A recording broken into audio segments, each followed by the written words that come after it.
បាទសួស្តីបងប្អូនទាំងអស់គ្នាថ្ងៃនេះយើងនឹងនិយាយអំពីប្រធានបទដ៏ធំមួយគឺតកតងនឹង alien ថាតើមានមនុស្សក្រៅភពឬទេ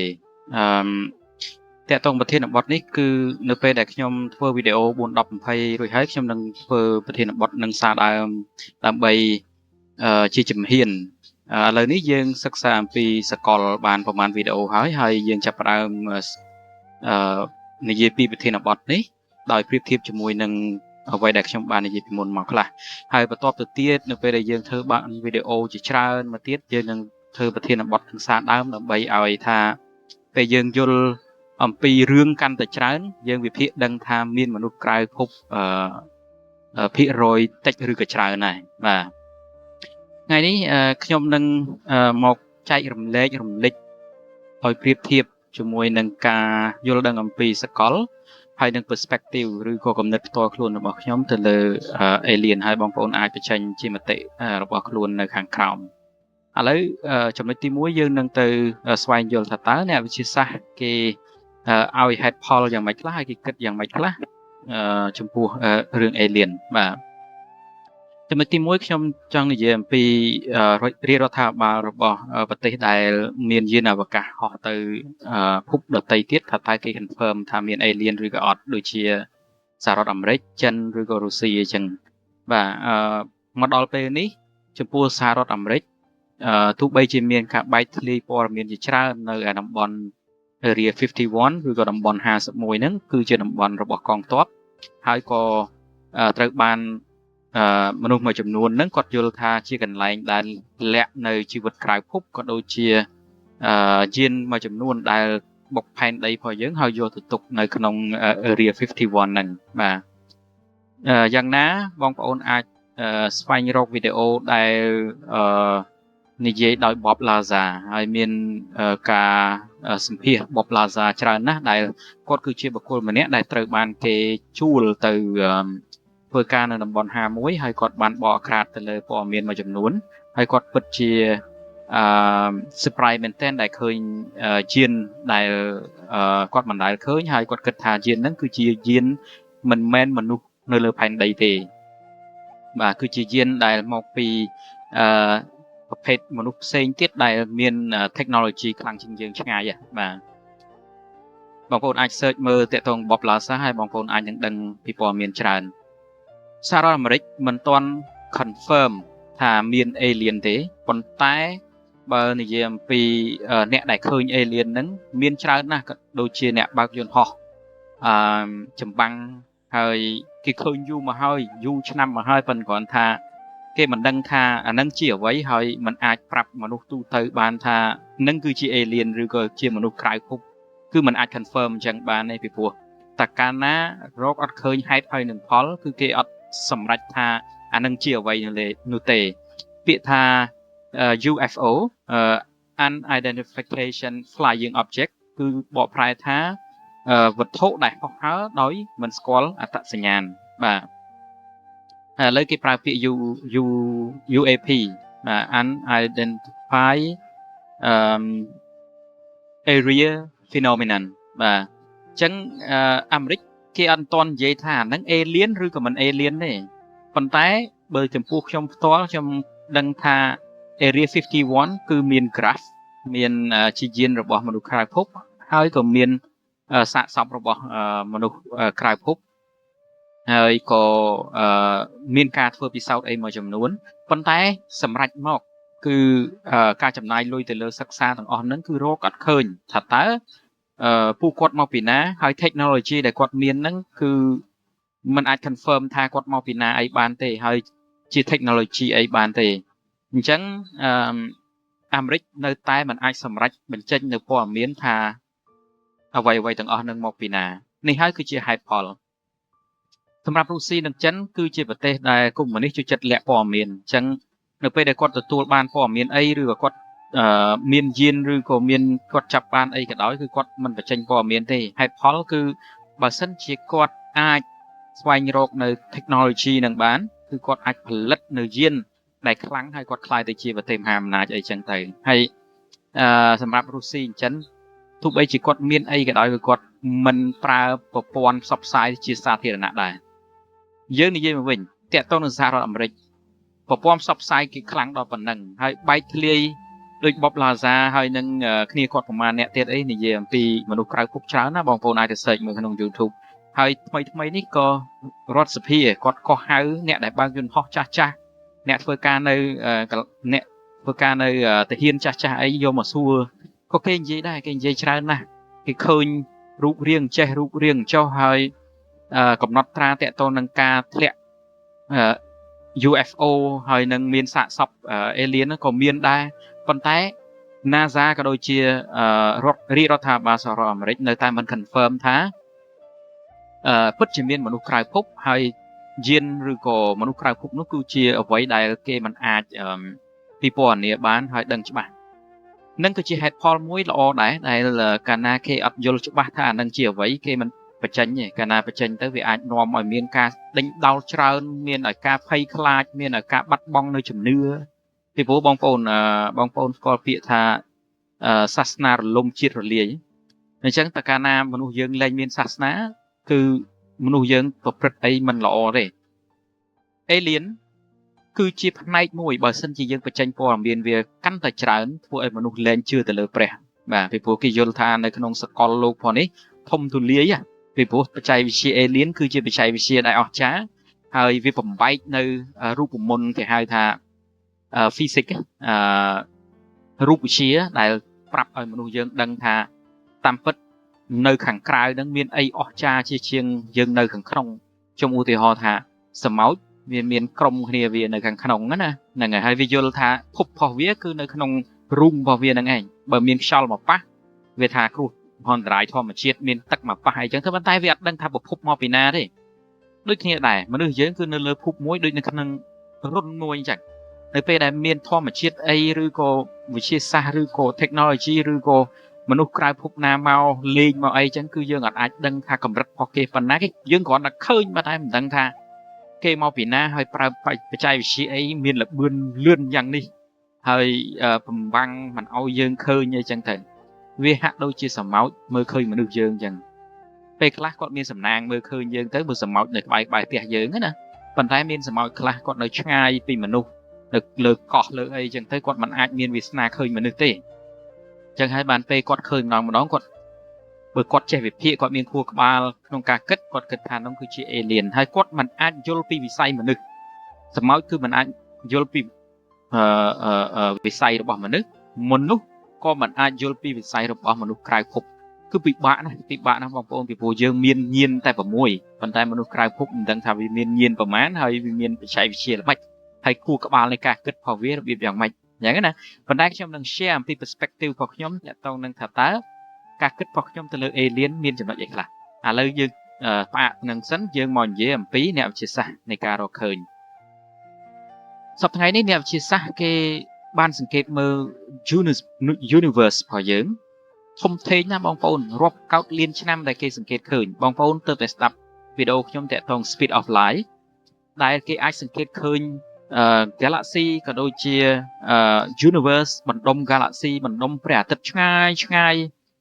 ហើយ cosmic microwave background ដែលគេអាចមើលឃើញឆ្ងាយមែនទែនដែលគេនិយាយថាហ្នឹងគឺជាព្រំដែននៃចក្រវាលណាហើយក៏គេអាចសន្និដ្ឋានថាប្រហែលជាមានចក្រវាលធំជាងនឹង4-10រាប់កោតលានចក្រវាលទៀតដែលយើងមិនអាចមើលឃើញហើយការមើលឃើញរបស់យើងនឹងសិតតែរាប់កោតលានឆ្នាំដែលពន្លឺមកដល់ភ្នែកយើងណាបងប្អូនហ្នឹងហើយអញ្ចឹងនេះគឺជាអ្វីដែលអ្នកវិទ្យាសាស្ត្រគេរកឃើញថាមានធាតុ galaxy ប្រព័ន្ធព្រះអាទិត្យមានភពមានចក្រវាលដទៃច្រើនទៀតរាប់កោតលានចក្រវាលបើនិយាយពីផែនដីវិញបើសិនជាឆ្នេរខ្សាច់យើងនៅតាមសមុទ្រទូទាំងពិភពលោកហើយគ្រាប់ខ្សាច់នីមួយៗយើងអាចវាស់ថានឹងគឺជាគ្រាប់ផែនដីគឺសង្កត់ថាលើសនឹងទៀតភពដែលមាននៅក្នុងសកលរបស់យើងនេះអញ្ចឹងយើងសួរជា question មកវិញថា Galaxy Milky Way របស់យើងមានព្រះអាទិត្យមួយគ្រាន់តែជាព្រះអាទិត្យក្នុងចំណោមរាប់កោតលានព្រះអាទិត្យទេហើយយើងមានផែនដីមួយដែលស្ថិតនៅក្នុងតំបន់ដែលអាចមានមនុស្សរស់នៅបានចុះបើព្រះអាទិត្យរាប់កោតលាននៅក្នុងប្រព័ន្ធ Galaxy Milky Way ថាតើនឹងអាចមានអត់ក cái nàyខ្ញុំអាចនិយាយថាវាយខ្ញុំឲ្យងាប់ក៏ខ្ញុំនិយាយថាមានដែរប៉ុន្តែមានរបៀបយ៉ាងម៉េចយើងមិនដឹងទេមិនដឹងថាភពដែលគាត់នៅនឹងធំជាងយើងឬក៏តូចជាងយើងធម្មជាតិនឹងវាយ៉ាងម៉េចប៉ុន្តែត្រូវតែមានបាទប៉ុន្តែរូបរាងរបៀបយ៉ាងម៉េចយើងមិនដឹងបាទយើងមិនដឹងពីព្រោះយើងមិនទាន់មានបច្ចេកវិទ្យាដែលអាចទៅរកដល់នឹងបានទេបាទអញ្ចឹងសរុបមកវិញយោងទៅតាមការសង្កេតឃើញទៅលើ Galaxy នៅក្នុងសកលដែលមានរាប់កោដ Galaxy រាប់ពាន់កោដព្រះអាទិត្យរាប់ពាន់លានកោដភពក្នុងចំណោមនោះមានផែនដីមួយដែលស្ថិតនៅក្នុងតំបន់អាចរស់នៅបានរបស់ព្រះអាទិត្យតែមួយអញ្ចឹងបើរាប់កោដលានព្រះអាទិត្យទៀតប្រកាសត្រូវតែមានផែនដីដែលអាចរស់នៅបានអញ្ចឹងត្រូវតែមានភពមនុស្សក្រៅភពកាន់ចប់ប៉ុណ្ណឹងបាទចំណុចទី2គេសង្កេតឃើញថាមានម៉ូលេគុលដែលនៅក្នុងបរិយាកាសគឺមានដាននៃជីវិតអញ្ចឹងបានន័យថាផែនដីរបស់យើងពីមុនមករលាយរលត់ឆេះអីចឹងទៅនៅពេលដែលមានធាតុដតីដែលកើតឡើងនៅលើផែនដីវាអាចជាកំណបានដែរបងប្អូនជាឧទាហរណ៍បងប្អូនដែលឃើញពេលគ្មានទឹកគឺគ្មានសត្វប៉ុន្តែនៅពេលមានទឹកហេតុអីមកមានត្រីមានកែបមានអន្ទង់មានចលែនធាតុហ្នឹងគឺធាតុអាចជួយទ្រទ្រង់ជីវិតបានហើយជីវិតហ្នឹងគឺវាក្រាំងនៅក្នុងហ្នឹងតែកាលណាវាមានទឹកគឺវាអាចរស់នៅបានវាចេញភ្លុតមកជីវិតដូចគ្នាដែរបើសិនជាភពណាអាចរស់នៅបានវាចាប់ផ្ដើមកហើយតាមរូបមន្តធម្មជាតិរបស់វាអាចបង្កើតនៅជីវិតណាមួយហើយវាកកើតវិវត្តយូរទៅរាប់កោដលានឆ្នាំទៅវាមានប្រភេទជីវិតសប្តាហ៍ថ្ងៃនេះជីវិតមនុស្សយើងអញ្ចឹងរាប់ពាន់លានឆ្នាំទៀតមិនដឹងជីវិតមនុស្សយើងរបៀបយ៉ាងម៉េចយើងមិនដឹងទេបាទហើយខ្ញុំឃើញទ្រឹស្ដីរបស់ប្រពុតមួយគាត់និយាយថាមានការកើតរលត់នៅផែនដីណាហើយមួយទៀតមានមនុស្សដែលអាយុតច្រើនអញ្ចឹងទៅខៃសល់តិចខៃទៅច្រើនវិញខ្ញុំឆ្ងល់ថាតើមនុស្សហ្នឹងគាត់គិតឃើញរឿងនឹងរបៀបយ៉ាងម៉េចដែលពីមុនមកគ្មានវិទ្យាសាស្ត្រហើយគាត់ដឹងថាផែនដីយើងអាលាយហើយកើតអាលាយហើយកើតរាប់កាប់រាប់ផ្សែនអសង្ខ័យហើយមានជីវិតកើតចុះកើតឡើងជីវិលវត្តសង្សារខ្ញុំឆ្ងល់ថាហេតុអីបានគាត់ដឹងរឿងហ្នឹងហើយបើយើងនិយាយពីសាសនាផ្សេងវិញបើនិយាយពីសាសនាពុទ្ធរាល់ថ្ងៃនេះគឺពុទ្ធសាសនិកដែលបង្កើតសាច់រឿងចេញមកគឺ0ហ្មងគឺផ្អែកទៅលើព្រហ្មញ្ញសាសនាច្រើនមែនតើហើយបើនិយាយអំពីគ្រឹះសាសនាវិញរឿងព្រះចំអ៊ីស្លាមសាសនាផ្អែកទៅលើគ្រឹះសាសនាដោយសារមហាមេតនឹងគាត់កើតចេញពីផ្នែកមួយនិកាយមួយនៃគ្រឹះសាសនាដតីទៀតច្រើនជាជំនឿពុទ្ធសាសនាបើលុបសាសនាចេញពុទ្ធគឺជាបុគ្គលមួយដែលអែមហ្មងហើយបងប្អូនអាននិងស្ដាប់នៅការរកឃើញប្រកបទៅគឺវាស៊ីជាមួយនឹងវិទ្យាសាស្ត្រដែលគេស្វែងរកឃើញអញ្ចឹងយើងសួរវិញថាគាត់គិតកាលរាប់ពាន់ឆ្នាំមុនគាត់គិតល្មិចបានឃើញអញ្ចឹងយើងគ្រាន់តែជាការឲ្យជាឧទាហរណ៍ឯងចំណុចទី3អ្នកវិទ្យាសាស្ត្រគេសង្កេតឃើញថាមានទឹកនៅលើភពដតីបាទហើយបងប្អូនត្រូវដឹងថាមនុស្សយើងមិននិយាយមនុស្សទេសត្វប្រភេទសត្វដើម្បីកកើតឡើងត្រូវតែមានទឹកបាទពីព្រោះយើងផ្សំពីទឹកដីភ្លើងខ្យល់បាទព្រះអាទិត្យសំខាន់ទឹកសំខាន់ដីសំខាន់ហើយនឹងអុកស៊ីហ្សែនសំខាន់អញ្ចឹងកាលណាមានទឹកយូរវាគង់ទៅវិវត្តមានអុកស៊ីហ្សែនមានអីចឹងទៅហើយព្រះអាទិត្យវាចាំងទៅវាអាចទាំងអុកស៊ីហ្សែនទាំងអ៊ីដ្រូសែនហ្នឹងវាអាចបង្កើតបរិយាកាសភពហ្នឹងនៅពេលដែលវាអំណោយផលណាអញ្ចឹងជីវិតនឹងកើតឡើងហើយអានេះជាការគិតរបស់ខ្ញុំឯងប៉ុន្តែភាគរយច្រើនវាអញ្ចឹងអ្នកវិទ្យាសាស្ត្រក៏គេយល់ថាអញ្ចឹងដែរ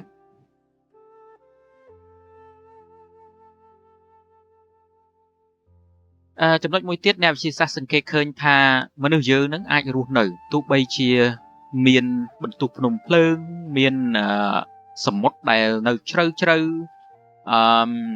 មានតំបន់ដែលកកមានបឹងលក្ខណៈដូចជាអាស៊ីតអីជាដើម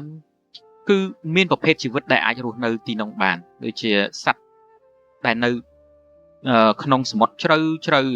គឺមានជីវិតនៅលើហ្នឹងអញ្ចឹងបើសិនជាមានភពដតីវាមិនទាន់កើតជាមនុស្សទេកើតមិនទាន់កើតជាសត្វជើង4សត្វស្លាបអីទេដើមឈើទេឲ្យតែមានទឹកវាអាចនឹងមានជីវិតនៅលើហ្នឹងហើយវាពពួកជីវិតហ្នឹងវានឹងបញ្ចេញនៅសារធាតុណាមួយដែលអាចវិវត្តខ្លាយទៅជាជីវិតដតីទៀតបានអញ្ចឹងណាបងប្អូនបាទចំណុចមួយទៀតអ្នកវិទ្យាសាស្ត្រគេសង្កេតឃើញបាទគេមិនទាន់ហ៊ានវាតម្លៃថាម៉េចប៉ុន្តែអ្នកវិទ្យាសាស្ត្រតាក់ទងនឹងរូបវិទ្យាក៏ដូចជាសកលវិទ្យានេះគឺគេសង្កេតឃើញមាន UFO ហើយ unexplained phenomenon បានន័យថាព្រឹត្តិការណ៍ដែលមិនអាចពន្យល់បានហ្នឹងណា UAP unexplained area phenomenon បាទគឺជាព្រឹត្តិការណ៍ដែលមិនអាចពន្យល់បានអញ្ចឹងវាមានរឿងអស់ហ្នឹងអញ្ចឹងគេយល់ថាអាចនឹងមានជីវិតដតីទៀតមិនដឹងថាវាលាក់ខ្លួននៅផែនដីឬក៏វាមកពិភពដតីហើយយានពួកវាលឿនណាដែលសម្ភារៈឬក៏ធាតុដែលហោះនៅលើផែនដីរបស់យើងដែលបង្កើតឲ្យមនុស្សហ្នឹងគឺគ្មានសមត្ថភាពសំបីតែ 0.01% នៃយានរបស់វាបាទហើយចំណុចមួយទៀតដែរដែលអ្នកវិទ្យាសាស្ត្រគេយល់ថាអាចនឹងមានដែរគេស្ដាប់ឮនៅសញ្ញាមួយចំនួនដែលចម្លែកដែលឮចូលមកក្នុងឆាងដែលគេស្ដាប់ព័ត៌មានណាបងប្អូនគេប្រមូលព័ត៌មានមកគេទទួលបានព័ត៌មានខ្លះយើងអាចទៅ search មើលថាតើគេទទួលព័ត៌មានអីគ្រាន់តែថាគេគិតថាប្រហែលជាមានសញ្ញាឬក៏ប្រភេទមនុស្សក្រៅភពដតីទៀតដែលកំពុងតែលាក់ខ្លួននៅប្រព័ន្ធព្រះអាទិត្យរបស់យើងឬក៏ប្រព័ន្ធព្រះអាទិត្យដតីឬក៏ក្នុង Milky Way Galaxy របស់យើងបាទឥឡូវនេះយើងចប់តាក់ទងនឹងអ្នកវិទ្យាសាស្ត្រគេនិយាយប្រហែលចំណុចហ្នឹងឥឡូវខ្ញុំនិយាយពី perspective របស់ខ្ញុំវិញនិយាយពីគំនិតខ្ញុំថាតើមានជីវិតក្រៅភពដែរឬអត់បាទដើម្បីឲ្យច្បាស់ទាំងអស់គ្នាថាតើមានជីវិតក្រៅភពឬមិនមានទី1យើងសួរទាំងអស់គ្នាថាតើយើងជានរណាបាទទី1យើងជានរណាយើងគឺជាមនុស្សជាសត្វជាប្រភេទធម្មជាតិនៅលើផែនដីមែនអញ្ចឹងហើយផែនដីនៅកន្លែងណានៅក្នុងប្រព័ន្ធព្រះអាទិត្យនៅក្នុងប្រព័ន្ធព្រះអាទិត្យហើយព្រះអាទិត្យនៅកន្លែងណាគឺនៅក្នុង Galaxy Milky Way ដែល Galaxy Milky Way នៅជិត Galaxy Andromeda ហើយអណ្ដែតនៅក្នុងបរិយាកាសយើងរស់នៅលើផែនដីគឺជាផែនដីមួយតូចដែលយាន Voyager ដែលវាហោះឆ្ងាយទៅហើយវាថតមកវិញគេថា The Great Blue Dot ណាហ្នឹងហើយបានន័យថាគឺជាចំណុច Q ដ៏អស្ចារ្យមួយដែលមនុស្សរាប់កោតលានអ្នកមានសាច់រឿងរាប់កោតលានសាច់រឿងហើយមានធម្មជាតិទឹកសត្វឥតសត្វធំនៅលើនឹងកំពុងតែមានជីវិតលំបាកនៅលើហ្នឹងណាបាទហើយវាតម្លៃថាខ្លួនឯងហ្នឹងអស្ចារ្យណាស់នៅលើផែនដីហ្នឹងអញ្ចឹងយើងគឺជាចំណុចទូចមួយនៃសកលលោកទូចមែនតើដែលมันមានពាក្យនិយាយថាបើថៃនេះវាទូចណាភាសាអង់គ្លេសទូចបំផុតណាប៉ុន្តែបើប្រៀបធៀបជាមួយសកលវាទូចមែនតើដូចធលីអញ្ចឹងបងប្អូនដែលយើងមើលមិនឃើញដូចអាតូមមួយអញ្ចឹងបងប្អូននៅលើផែនដីដែលជាអាតូមមួយរបស់ Galaxy របស់ Universe របស់សកលយើងមានជីវិតរស់នៅចុះកន្លែងដតីទៀតយ៉ាងម៉េចទៅណាបាទឥឡូវខ្ញុំឧទាហរណ៍នៅអ្វីដែលខ្ញុំធ្លាប់ឧទាហរណ៍ពីមុនមកវិញខ្ញុំឧទាហរណ៍ថា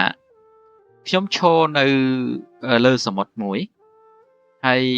សុំទៅឈរនៅលើកោះមួយដែលកោះនោះនៅលើសមុទ្រហើយសមុទ្រហ្នឹងគឺ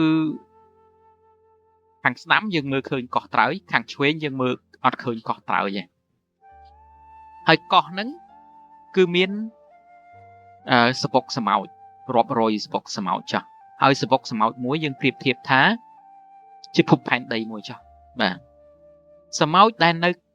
លើហ្នឹងគឺវាស្គាល់ភពរបស់វាគឺនៅក្នុងសបុករបស់វាហ្នឹង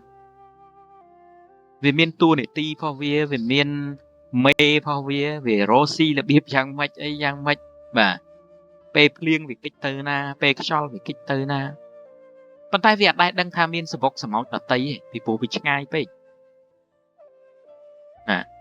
មិនត្រឹមតែប៉ុណ្្នឹងទេបងប្អូននៅពេលដែលវាជួបខ្យល់ជួបសត្វ na đại si sầm màu chứ mà si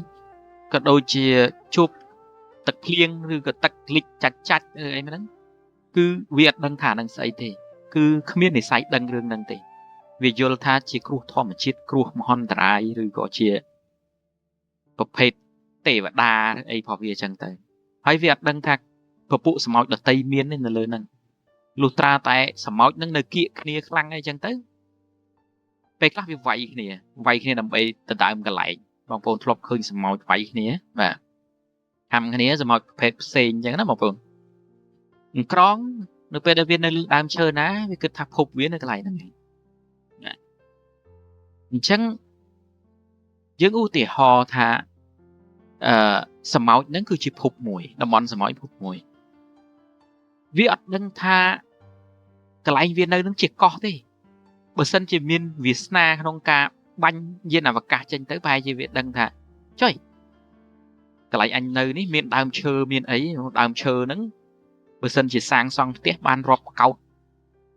รุนสมอยจ้ะนะvì họ căn từ ngay tới vì score đam chơi nắng sắp tới khơi play chơi vì họ căn từ ngay tới sắp tới khơi lại nhà viên nơi nắng tu môi vào bên cái chọ đáy nên lời cọ đại miền sập một này chẳng thấy việc score lẻ sập một nắng hay sập một nắng vì thông kênh là vững là với đại miền sắt đọt tây rót cao liên hay bờ sân chỉ viên khơi mà nước với người thả nắng dẹt vào vì chẳng thấy sập rót màu vinh trong vậy thả mà nước dướng chỉ pan đấy đôi sập bọc sầm máu chẳng dương vô tha dương nơi phai đây nó ọt trà na thông kênh na rô rút rô rồi có sơ rồi sao chưa mình toàn ọt đi con tay về miền được nông score nó về miền hướng tràn rộp cao liên tiếp đây dương mình ác đằng ấy khơi alien mau muôi chẳng chết thật xong để than thằng kì mau bị ní kì mau bị nô ấy dương miền này sai đằng rương đằng thế và sớm máu với miền nhiên và mán phía ban tập văn đằng mà nửa dương miền nhiên và mán dương khăng trên về chuyện và văn đằngทั้งการเปรียบเทียบนี้คือละออมุ้ยสำหรับบองโปนอยู่เตอร์พิจารณาทับเต้าเมียนมนุษย์กลายผมอดจังนั้นบองโปนมุ้ยติดเหตุไอ้บ้านเจิงมันอาจคืนเวียให้มีมันอาจดังปีตำแหน่งตำนองหรือเปล่าเวียมูลเหตุใดเจิงอาจคืนเวียไปปลัวยังเบาtừการเปรียบเทียบmình rồi họ thàสมอยvề nơi lại nâng hay miền mìnhบางคนดังสมอยวิอัดมือบานจะไงประมาณนะตัดแมนแตนบริษัทจีมันนึกโชว์ดับไม้ไปเวียไปได้คือเนี้ยคนใต้สู้ทำมันนึกดังทาสมอยในทางนาดังโดยขี้ได้มันนึกเยอะในเรื่องภายในมันนึกกลายพบเวียในดำบอลกับไหลนามวยคือเวียมันจ้องไอ้dương khơi như thế tụi bây giờ việc ho ha mấy cái nói con mình ai khơi về bàn này vì pro này dương về mình ai mơ khơi đặc biệt đôi vì mơ khơi dương thì và các tầm nẹt tầm non của bảo việt dương miên mọt dương làm bay tầm nẹt tầm non hiếu dương và cái kia xa như vậy con tái về miên mọt này con tái mình bật cọt tha về pra mọt về làm bay như vậy chúng ta về pra đặc biệt xịn cho mình hiện tha rập biếp ná thì phần tay bong bồn rập biếp này ca cái máu về khóc nè dưỡng miên mót này giấy dương kích hơi như bậc cao thiệt xả phần tay bà sân chỉ mình được dưỡng ọt miên mót thật tao dương communicate nè rập biếp dạng mạnh lấy còn đã ưu tiên ho dân sân này và hai chị dương prao pizza sả nhà ở dân pizza sả nhà lại từ chi pizza đã bỏ một đường vẫn chắc mà phần tay alien về miền khu khăm khăng về miền yên xây tiết dương mình đăng tham việt nẹn nông nghĩa tam nè ở vay được trong kết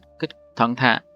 mình úc cứ miền đầm nẹn nông nghĩa là biệp xây alien có về miền là biệp xây vào viện này tai xây là biệp mách cứ dương mình đằng tái dương còn là vô thá viên đằng miền là biệp xây mà đôi và còn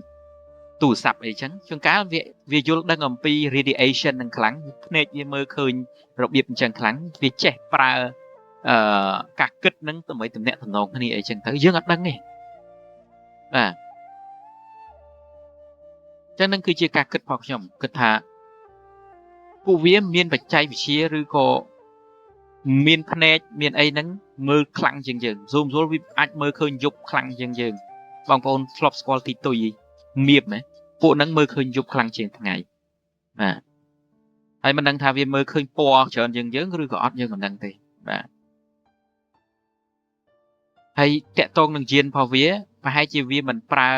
បច្ចេកវិទ្យាដូចយើងដែលរ៉ាដារបស់យើងគឺកំណត់ទៅលើកម្ដៅកំណត់ទៅលើអីមួយទៅខ្ញុំអត់សូវច្បាស់រឿងហ្នឹងប៉ុន្តែมันប្រកាសថាយានអវកាសរបស់មនុស្សភពផ្សេងហ្នឹងគេប្រើប្រភេទអស់ហ្នឹងដែលធ្វើឲ្យមនុស្សអាចចាប់វាបានមិនទេតាមបបឡាហ្សានិយាយវាប្រើគេហៅធាតុ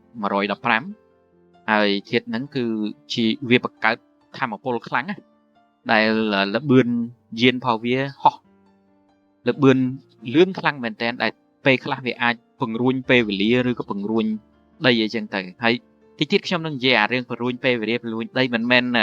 ជំនឿហើយនឹងមិនមែនសិលទេណាបងប្អូនគឺជារូបមន្តពិតរបស់ Einstein ស្មើ MC ការ៉េដែលខ្ញុំនឹងបញ្យល់អានឹងទៅបានបងប្អូនយល់ថាចំវាអាចមានរឿងអស់នឹងកើតឡើងដែរនៅក្នុងធម្មជាតិតែពេលខ្លះយើងមើលរឿងចិនទៅអូអាចថាពីមុនមក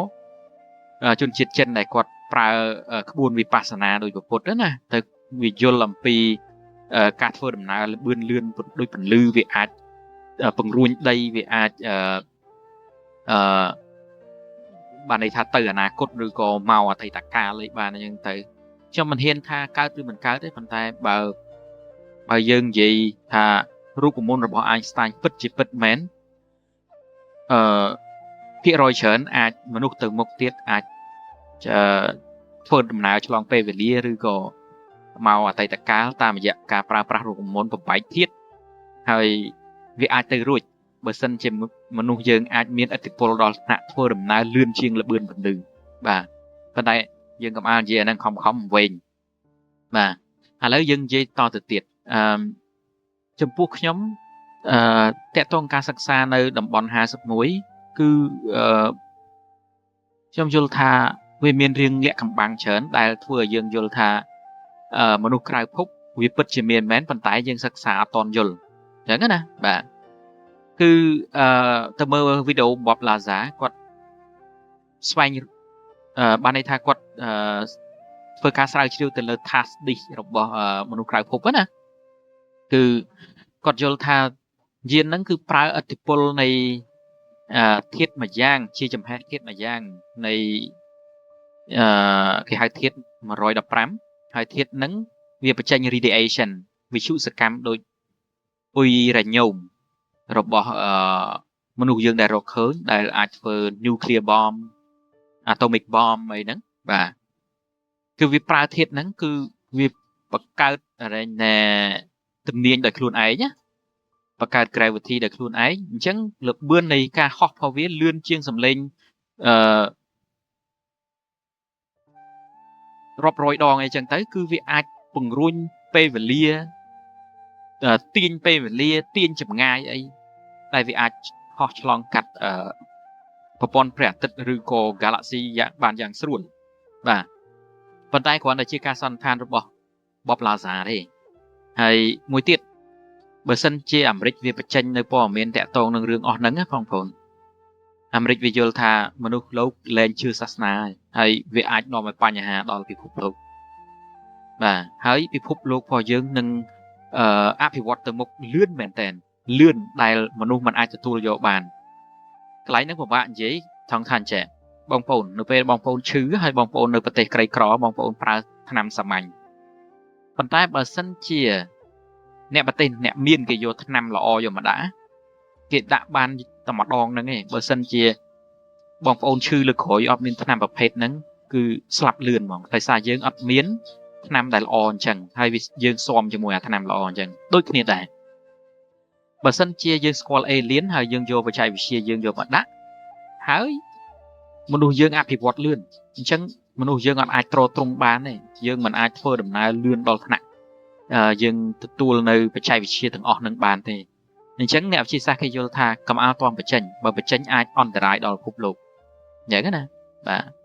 អន្តរាយទៅដល់សាសនាពីព្រោះសាសនារាល់ថ្ងៃនេះគឺមនុស្សអ្នកបង្កើតអញ្ចឹងដើម្បីឲ្យមនុស្សមានសិលធម៌មានអីគេបង្កើតសាសនាទៅឲ្យដើរតាមព្រះជឿលើព្រះអីចឹងទៅបាទមានឋានសួគ៌មានឋាននរកទៅធ្វើអាក្រក់អាចធ្លាក់ឋាននរក ព្រះអាចយកទៅឋានសួគ៌បានបើសិនជាគាត់នឹងល្អអញ្ចឹងទៅដើម្បីបន្លាចមនុស្សប៉ុន្តែដល់ពេលយើងអត់ជឿថាមានព្រះគឺយើងចាប់ផ្ដើមធ្វើអ្វីដែល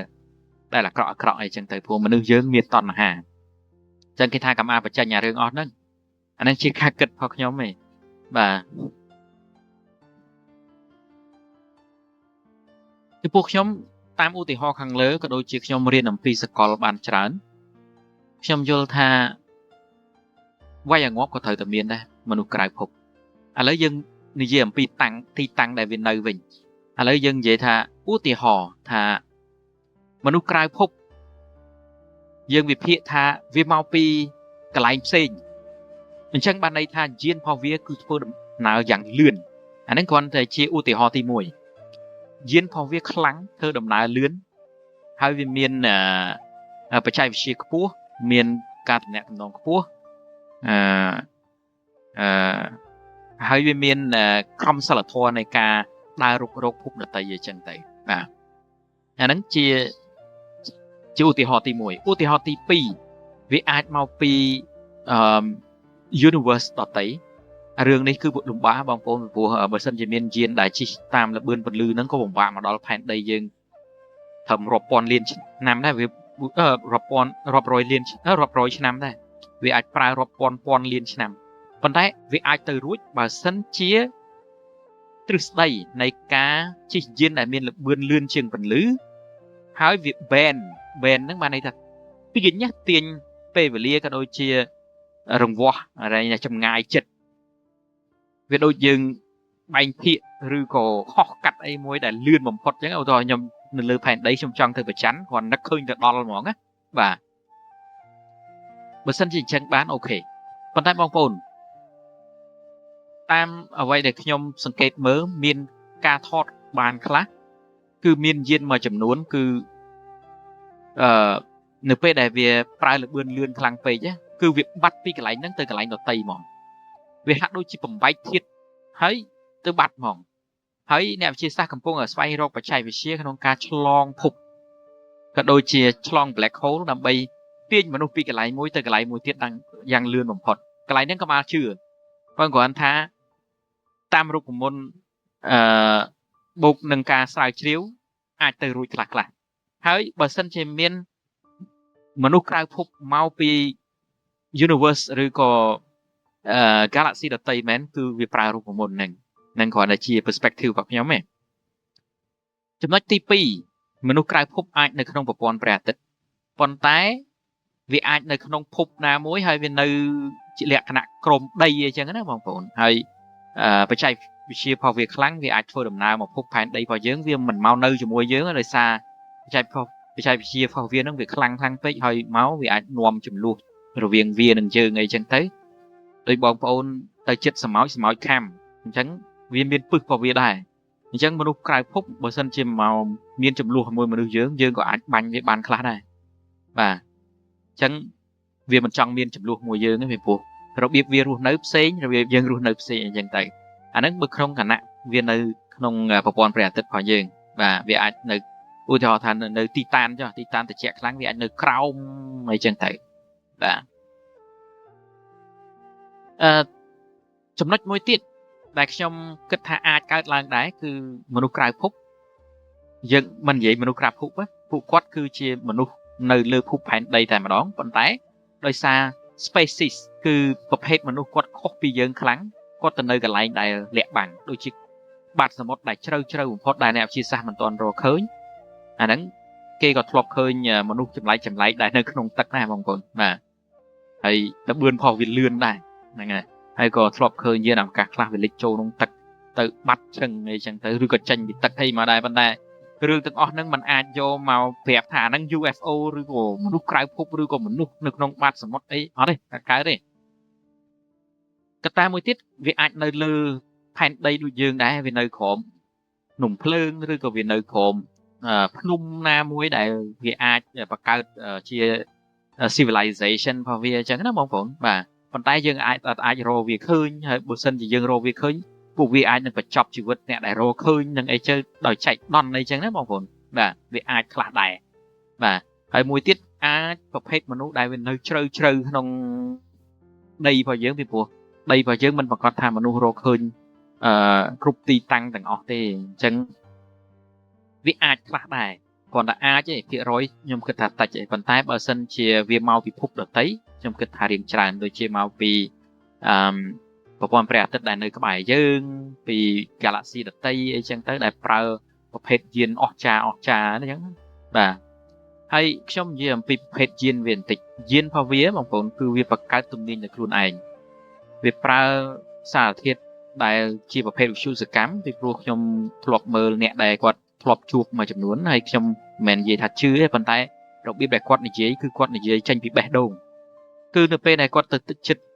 យានអស់ហ្នឹងគឺវាទទួលបាន radiation វិទ្យុសកម្មភាពវិទ្យុសកម្មធ្វើឲ្យគាត់ក្អួតឬក៏ស្លាប់អីចឹងទៅអញ្ចឹងយើងអាចនិយាយបានថាពពួកយានហ្នឹងគឺបង្កើត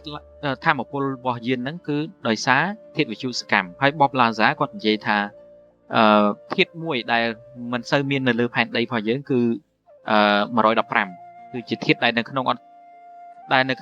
ធាតុគីមីនៅលើផែនដីរបស់យើងអត់មានទេអាធាតុតារាងដែលយើងរៀនថ្នាក់ទីម៉ានហ្នឹងបងប្អូនក្នុងគីមីវិទ្យាណាវាអត់មាននៅលើហ្នឹងអញ្ចឹងធាតុហ្នឹងគឺវិទ្យុសកម្មខ្លាំងជាងអ៊ូរ៉េញ៉ូមហើយអេលៀនវាប្រើអាហ្នឹងដើម្បីបង្កើតទំនាញហើយនៅពេលដែលបង្កើតទំនាញបានន័យថាបងប្អូនយើងរៀនអំពីភព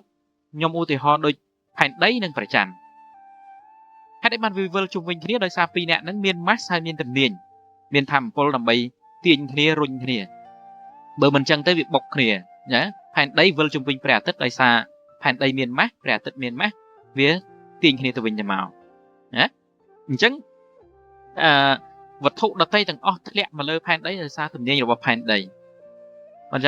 ចឹងយានអវកាសហ្នឹងគឺវាបង្កើតទំនាញនៅពេលដែលវាបង្កើតទំនាញ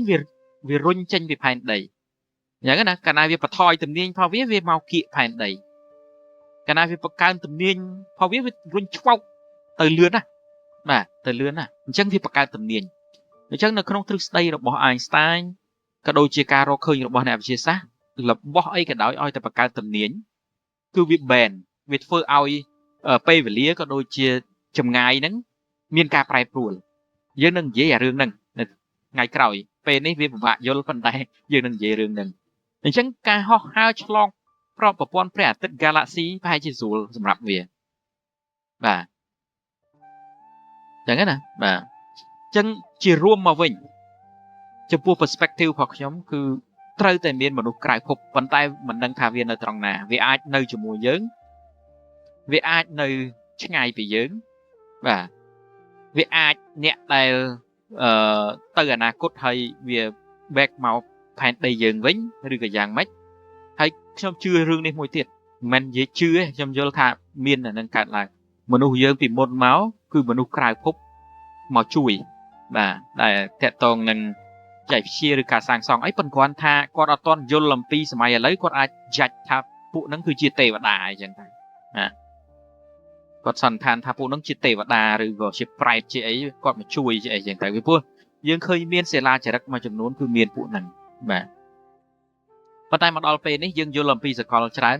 ពួកហ្នឹងលែងខ្លាយទៅជាទេវតាលែងខ្លាយជាអីគឺជាប្រភេទសត្វមនុស្សដតីដែលមានបច្ចេកវិទ្យាខ្លាំងហើយបើសិនជាពួកវាមកជួយផែនដីហើយយើងមានតំណែងតំណងជាមួយពួកវាផែនដីរបស់យើងនឹងប្រែប្រួលមនុស្សយើងលែងរស់នៅរបៀបអញ្ចឹងហើយប្រហែលជាលែងមានទូរស័ព្ទលែងមានឡានលែងពិបាកទៅរៀនលែងពិបាកអីប្រហែលជារបៀបផ្សេងយ៉ាងមកទៅហើយយើងអាចហោះទៅកាន់ភពដតីដើម្បីរស់នៅឬក៏រៀនសូត្រអីចឹងទៅបាទហ្នឹងហើយឥឡូវយើង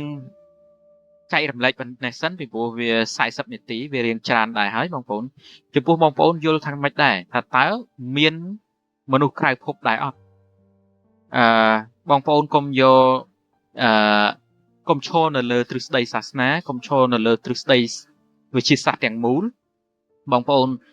រៀនសង្កេតមើលគ្រប់ទិសទីហើយបងប្អូនវិភាគថាតើវាមានមែនឬក៏អត់ហ្នឹងហើយចំពោះខ្ញុំគឺ 100% មានគ្រាន់តែថា